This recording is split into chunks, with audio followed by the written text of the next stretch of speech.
you so much, distinguished my sons, thank you my so much, students, because I Jacobo. was one of my top dream was to be professor in economy, but unfortunately, this is what happened with me.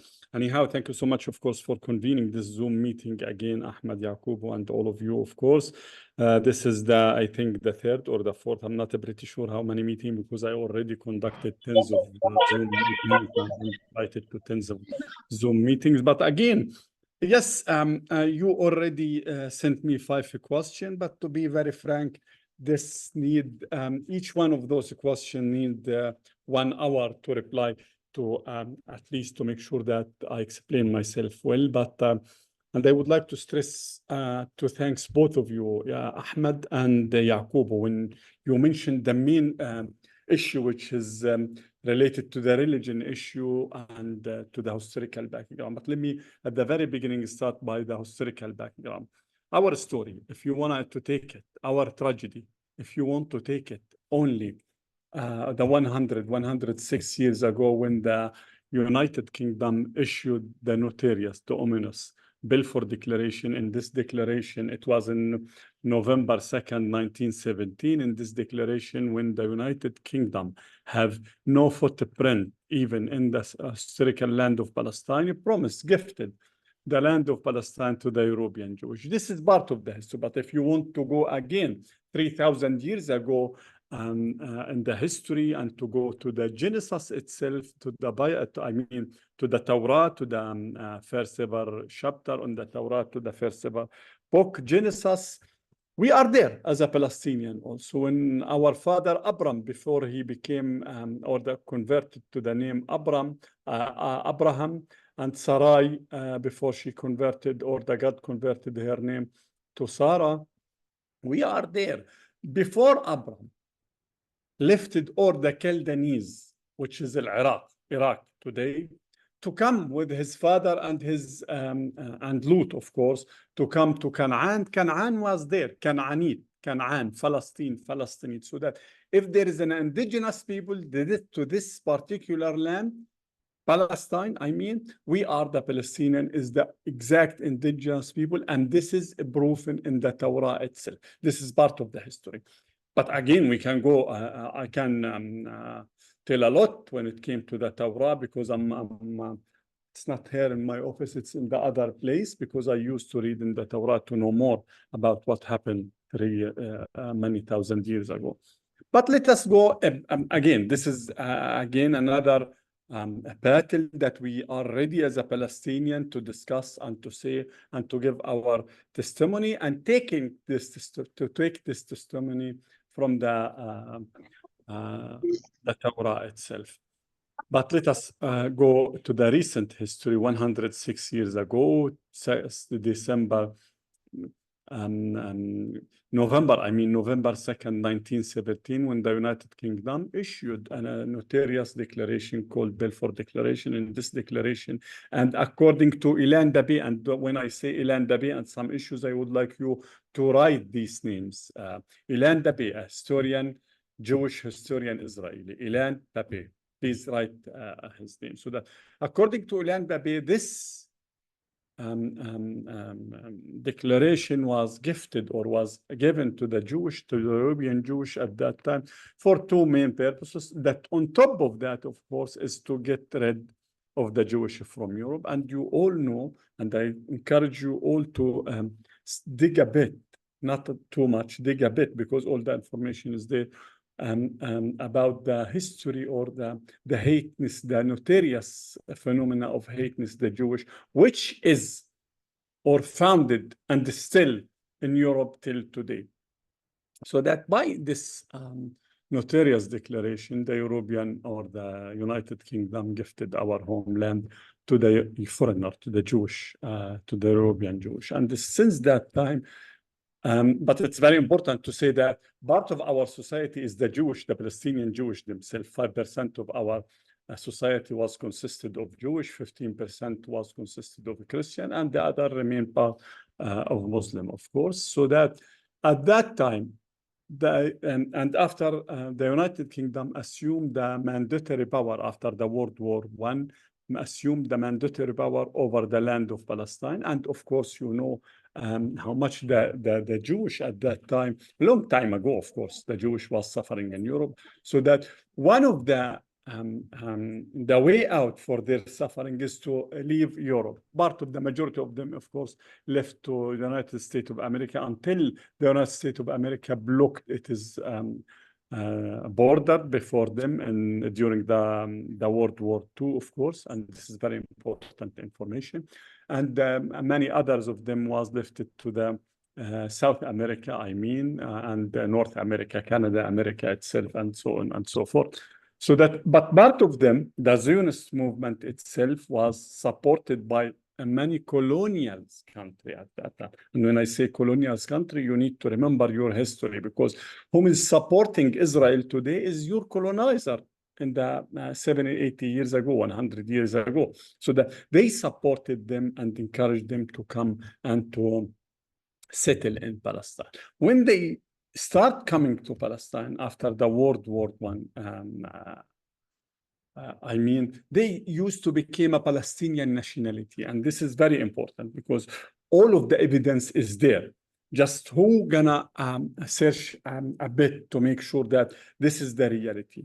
But when they came, they start enjoying our nationality, the Palestinian, and you can find, and I can share with you a video for the late Israeli Prime Minister Golda Meir, when she used to say to her audience that I am a Palestinian since 19, I'm not pretty sure the exact date, till the establishment of their state of Israel, her nationality, and she claiming that and acknowledging that her nationality was Palestinian. So that they used to come seeking asylum in Palestine. Could you imagine? They used to come seeking asylum in Palestine. And they used to enjoy our passport. They used to use our airport. Our airport at that time called today, which is the same exact airport today, called a Lid Airport. In 1973, they converted it to Ben Gurion Airport, so that those foreigners who came to Palestine seeking asylum became a Palestinians and enjoying everything, likewise, every one of us as a Palestinian. But unfortunately, they have in their mentality the Jewish supremacy in their mentality. They have their plan, while we, the Palestinians, have no plan except to finalize after the mandatory power or the mandate after United Kingdom finishing its mandate over the state of Palestine. We are ready to be independent state at that time. But while we are thinking politically in this issue, but of course, we have when we discovered that there is something that they are working on it against our benefit as indigenous people, we start a big revolution in 1936. But again, United Kingdom did not hesitate or did not spare any effort to make them militant to the teeth. The new arrival, the Jewish, the new arrival, and all of this information we use to know it from our writers, but who's proved it in more scientific issues, Ilan Babe, Shlomo Sand, and other Israelis historian professors. So that United Kingdom start to open the door to them to be militant people, while they are used to execute the Palestinian, even if he have just one bullet, and this is fact on the history. 1947, after the World War II, of course, and the shameful, of course, and the notorious slaughtering against the Jewish people in Germany. Many of them, the majority of them at that time, escaped to Palestine because it's the most safe haven worldwide. We had no war at that time in Palestine. Even the American was engaged in the war and many other places, but the Palestine was very safe at that time. So the majority of them came to Palestine. In 1939, World War II broke out. More than 6 million Jews were murdered in the Holocaust, with millions more displaced. In 1947, after the war was over, the United Nations decided to partition Palestine into two countries, the Jewish state of Israel and the Arab state of Palestine. Well, okay, it's my mistake. Israel agreed to the partition, and borders were drawn for two states. I'm sorry, but many Arab residents thought the partition unfairly favored the Jewish population. Violence soon broke out. After the World War I and at the end of the World War II, when the Jewish, you all know what did they face, unfortunately, in Europe, especially in Germany. So that they, and after the World War II, they all the world have a sympathy with them to have a state, so that not only are they supporting them, but also they support them in the United Nations. In 1947, the United Nations itself adopted a resolution called the Partition Plan of Palestine, or 181. You need to write, you might need to write this this resolution. In this resolution, the new arrival, whom is consisting only 30% of the Palestinian Palestine inhabitant, those new arrival whom is on only 6% of the historical land of Palestine, United Nations itself gifted them or gave them 54% of the historical land of Palestine, ours, I mean. And the remaining part, which is 46%, I mean, was submitted to us. We refused this, of course, this plan, because it's a completely unjust plan. Until today, we are still saying that this was a complete unjust plan. But unfortunately, you cannot just only refuse the issue. You should have the power, the military power, to support your argument. This is not a logic of the power of logic. The world is guided and ruled by the power, the logic of power, not the power of logic itself. So that in 1948, and before they declared the establishment of the State of Israel, many months before, or 3 or 4 months before, they launched a frenzy war against the Palestinian villagers and Palestinian people, conducted many massacres. One of these massacres, you might know about it, which is which is the Yassin massacres, the Tantura massacres, they bombed the King David hotels, and many other massacres. Many of the Palestinians, thousands of Palestinians, was already expelled before the establishment or the declaration of the establishment of the State of Israel, May 1948, 15 May 1948 itself. So that without a military power, they defeated us, and we became the majority of us. And when I say the majority of us, when it converted it to numbering, it's 950,000 Palestinians became a refugee. But you cannot compare this number, the absolute number, with your population here in Nigeria. This at that time, more than 85+% of the Palestinian people. We became a refugee. They succeeded to expel us, to ethnically cleanse us. When I say ethnically cleanse us, this means that the same exact wording that had been approved by the Ilan Babi, the Israeli historian professor. And we became a refugee in Lebanon, Syria, Jordan, Egypt, West Bank, and Gaza. Unfortunately, our cause as a Palestinian converted from a political cause, which was till 1948, to humanitarian cause. And this was another phase of unjust that the Palestinian faced. But before I move to the 1967, it's very important to say that the United Nations itself was adopted another resolution in 1948, I mean, which is 194. This resolution called for the return of the refugees, so that all the refugees should be returned according to the international law. When we say that UN resolution, this is the international law. UN resolution 181 is the birth certificate for Israel. UN resolution 194 is another resolution that should be respected. But unfortunately, again, this is the world is guided and ruled by the logic, the power logic itself, not the logic of power. Israel turned its back to both resolutions and established, and at that time, 1948, was established in 78% instead of 54%, established it is border, but it is border in 78% of, again, the historical land of Palestine. And we became, as I already mentioned, a refugee. I personally born in a refugee camp in Gaza. My father, my late father, Muhammad, was born in Barga, which is our original villages. Then 1940, but again, Israel became a member, which is a very important point, a member in the United Nations under two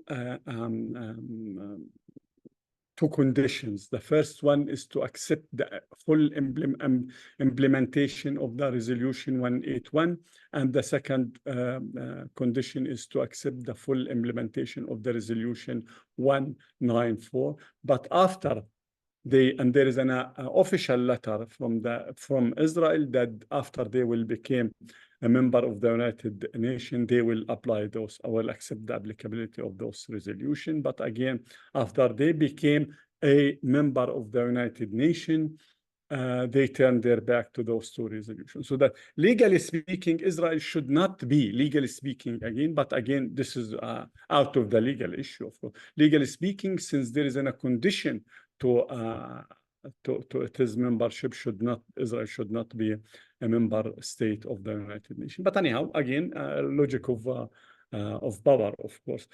Our cause converted from 1948 till 1974 to, instead of being a political cause, should be tackled as a political cause, it became to be tackled as a refugee cause and only humanitarian aid cause, till Yasser Arafat, of course, delivered his very famous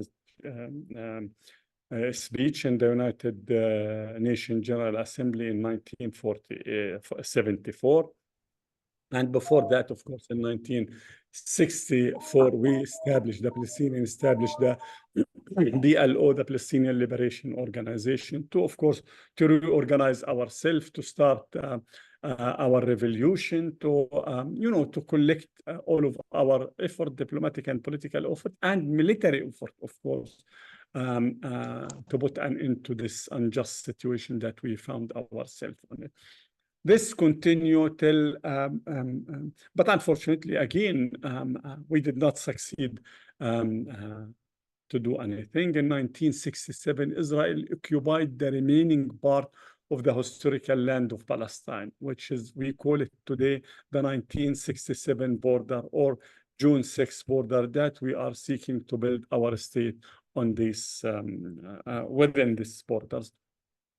From the very first third day of the occupation, Israel started its settlement project by completely destroying 600 homes, which is located, called Al-Maghariba town in Jerusalem, of course, which is located in front of the Western Wall, or Al-Buraq War, Western Wall of Jerusalem. And the project of settlement, since the third day of the 1967 occupation till today, did not stop at all.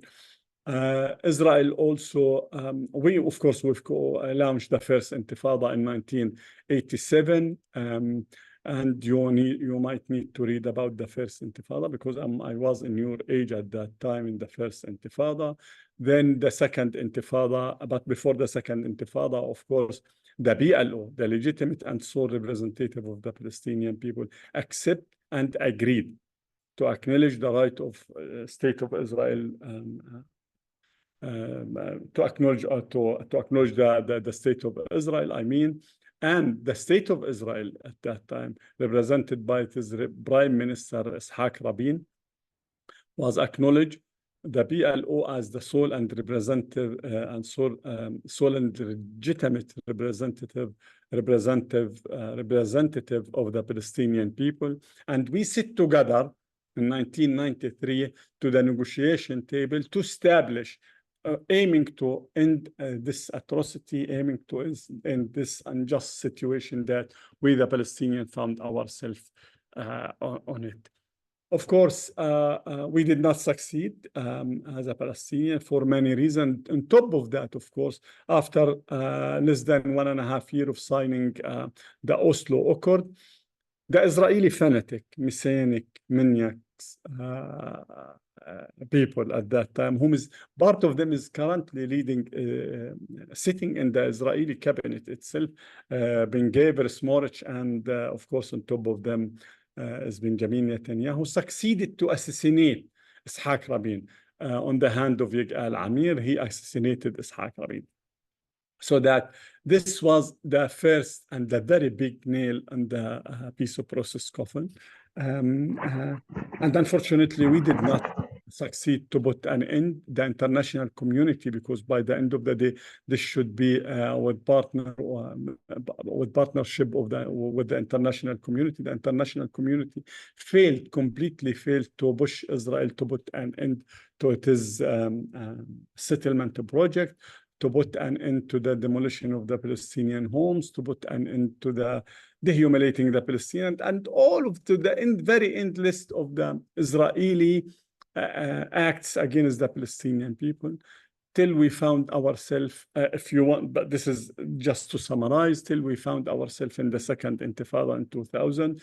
We paid a lot, and the Israeli paid a lot, because we should be very fair when we talk about the second intifada. Every one of us paid a lot, but by the end of the day, this is the occupation, and we have no doubt that resisting the occupation is something entrenched in every single heart, even in your hearts as a Nigerian, very young student. If someone coming to, God forbid, of course, to occupy your country, you will do the same exact issue that the Palestinian did.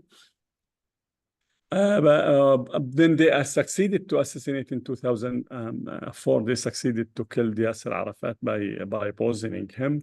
And then President Abbas assumed the office as the chairman of the PLO itself. 2 years later, Hamas won the election, and Hamas took the lead. But unfortunately, also, this led to a very wide division between the Palestinian people. Then Hamas took the control in Gaza.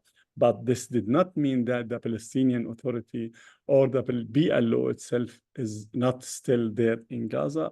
The majority, except, of course, some administration issue, but when it came to the health sector, education,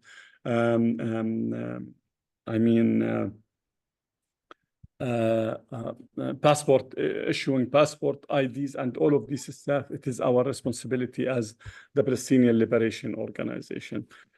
Till I know that the main question now, but let me, before I start answering or tackling October, the first Saturday of the last October, let me just tackle the issue of whether it is Christian, Muslim, or Jewish, or what is that?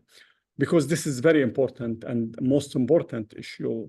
And unfortunately, when I came to Nigeria, and before I came to her, I went to Beit Lahem. I'm not pretty sure whether you know what's the meaning of Beit Lahem. Beit Lahem is the birthplace of Jesus himself. So that when it came to Beit Lahem, it's ours. Jesus himself is ours, a Palestinian. Yes, I know it's shocking to you to know that his nationality is Palestinians.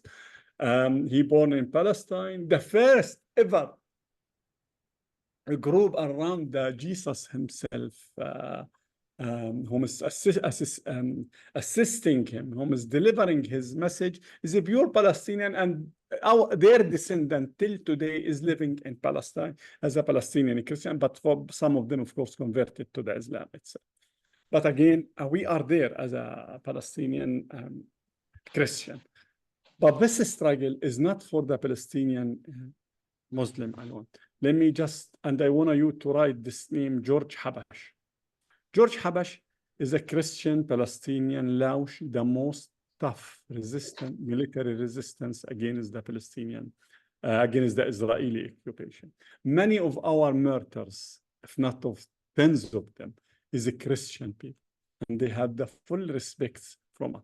The very famous case, you can write it also, is the Archbishop Capucci. Archbishop Capucci was used to smuggle the weapons to the Palestinian military faction.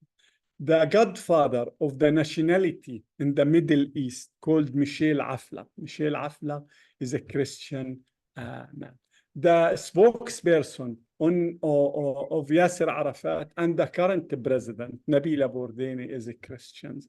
Yasser Arafat's wife, and I thought his daughter also, is a Christian. So that when it came to Christianity and Islam, there is nothing to talk about it. It's a pure political issue. Let me just surprise you about another piece of information. My first ever boss in the Ministry of Planning and International Cooperation, his name is Ilan Halevi. Ilan Halevi is Jewish and Israeli man. In the Fatah Revolution Council today, Fatah is the biggest or the second and the biggest political faction in the among the Palestinians themselves. In Fatah military faction revolution council today, we have Israeli Jewish who's coming and elected as a member of Fatah Revolution Council. So that again, it's not only one of our strong defenders, of course, and you can write all these names, is Shlomo Sand, Ilan Pape, Miki Bilad. Miki Bilad, we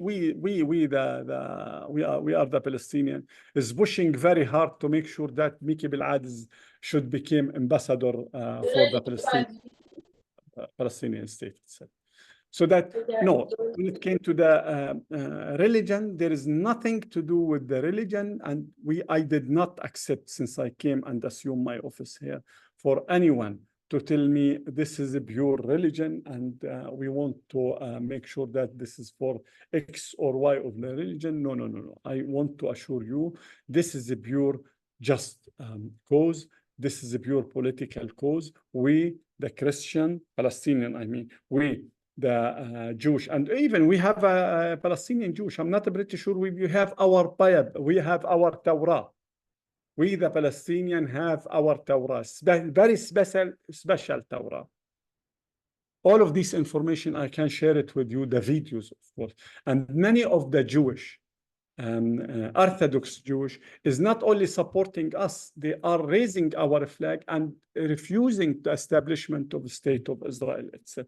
The first ever government that Yasser Arafat was established, one of its ministers is Hacham Rabbi Moshe Hirsch. You can write his name and to Google.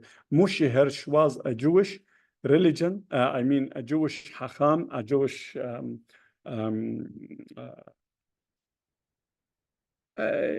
a Jewish man, and he was a minister in the first ever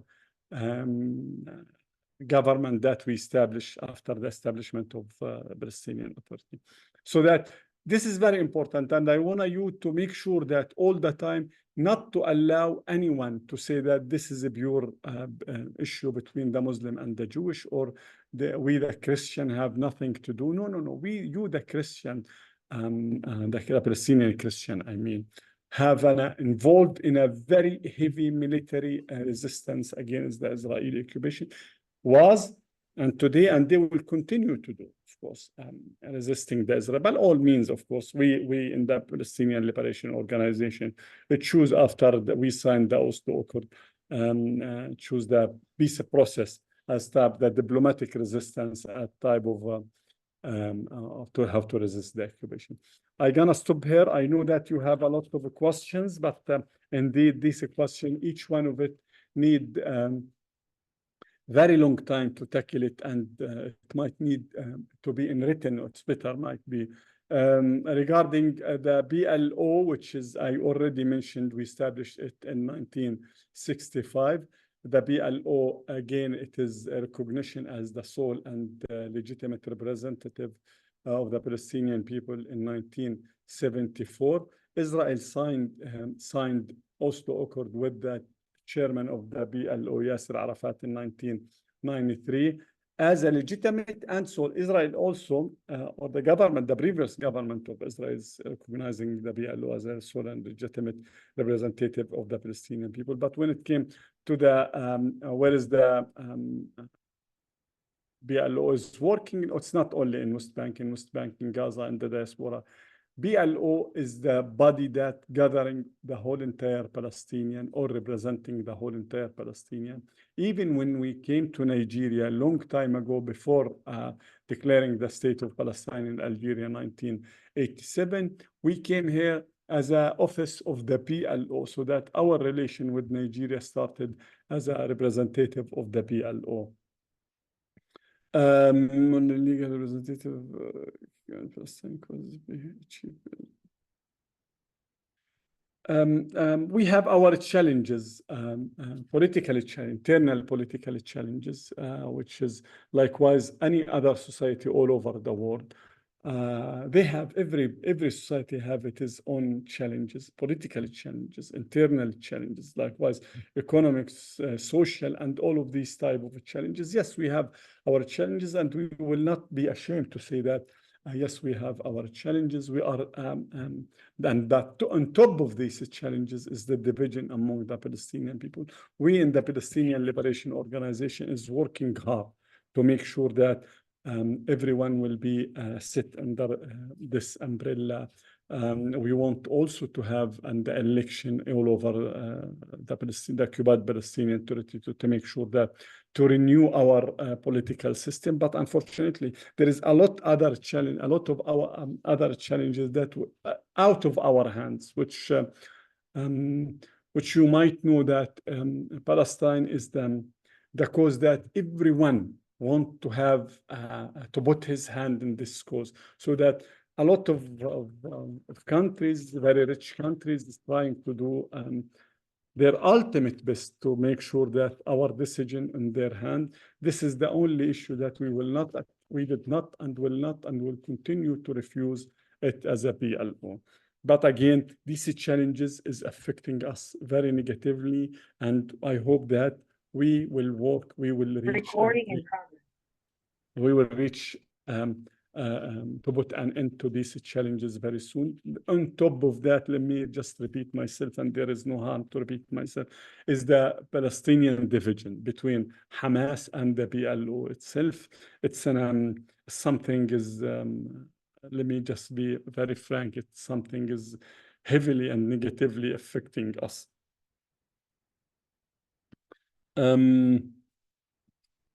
Yes, regarding the diplomatic negotiation, again, let us be very frank.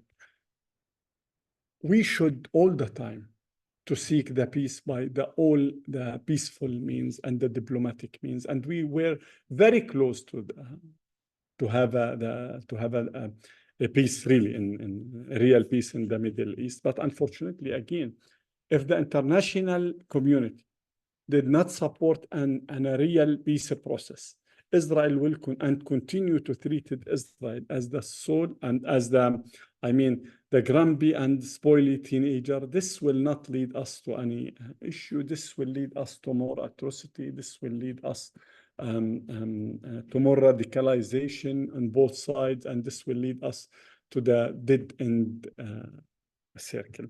But no, we believe in the PLO. President Abbas strongly believes of the peace itself and the negotiation table as the sole and legitimate way to have final peace solution to the question of Palestine. But peace need two sides, of course, to believe of it. And let me just assure all of you, by all evidence we can provided it, Israel is not a partner of peace at all. Anyone intended to have a peace with the Palestinian, any one of the predecessors, Israeli government, should not build any single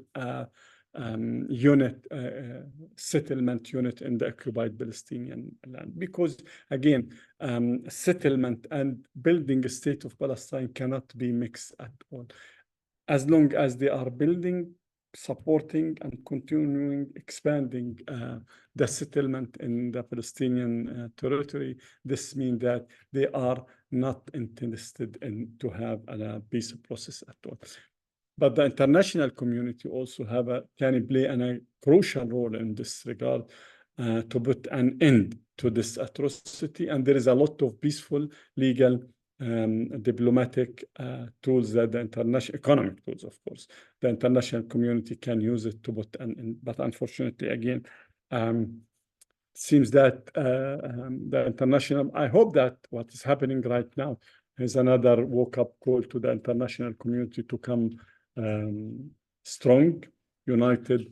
Likewise, how did they was in the early 1990s when they came strong and united to put an end to the apartheid, to the South African white man supremacy and apartheid regime.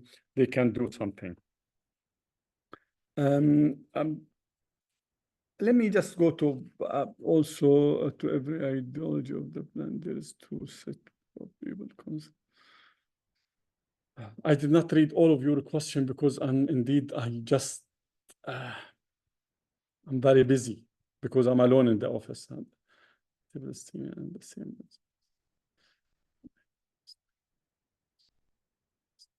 No, the two-state solution is the only fair or can guarantee some fairness to the Palestinian people. And it should be the only one that we should stick to it and we should push for it. Unfortunately, again, I'm not pretty sure whether you are following what is the Israeli is talking when it came to the two-state solution. It's every one of them today is talking about this solution is not on the table at all. Even the Israeli Prime Minister 3 months ago, before this, 3 months ago, before the General Assembly, he displayed a map showing that the whole entire historical land of Palestine, saying that this is Israel before 1948, which is again clear-cut evidence that he's not interested on the two-state solution. No, Al-Aqsa compound, you should all the time remember what Yasser Arafat used to say, that Al-Aqsa and our Christians and Muslim property. So that, but unfortunately, everyone is concentrated only in Al-Aqsa. The Holy Tomb is there is very close to Al-Aqsa, and it is part of our property, and we will not give up to liberate this property. So that it's not Al-Aqsa compound, Al-Aqsa, the Holy Tomb, the Church of Nativity, and all of these holy places is ours as a Palestinian, is ours according to the international law, is ours according to the history, is ours according to our very strong and sole and legitimate beliefs. So that it's not only Al-Aqsa. No, it's not only Al-Aqsa. Even if they're gonna give us Al-Aqsa, and we are very close in 2000 to take Al-Aqsa, but they are trying to isolate part of, we call it the Armenian place, which is less than 1 acre. Then Yasser Arafat told them, and I want you to dig in this information.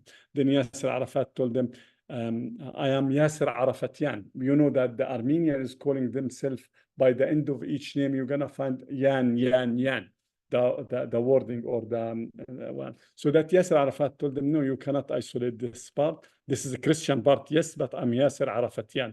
So that even if they're going to give Al-Aqsa to us without the Holy Tomb, no, it's completely refusable. Al-Aqsa, Holy Tomb, and all of this property is located in the occupied East Jerusalem, and we accept in the peace process to have our capital in the occupied East Jerusalem itself. I'm gonna stop here. I know that there is a lot of questions, but I really took 50 minutes to talk. I'm not really prepared for all of your questions because, again, just I received it maybe 1-2 hours or less than 2 hours ago, and I was very busy. But again, please, if there is anything you want to stress on it, don't hesitate to raise your voice. With that, thank you so much. And I hope that you all be part of the United Nations one day. It's a very amazing experience. I spent there 8 years, and I wish you all to be there one day. And as we used to say in the United Nations, I'm gonna stop here. The floor is yours.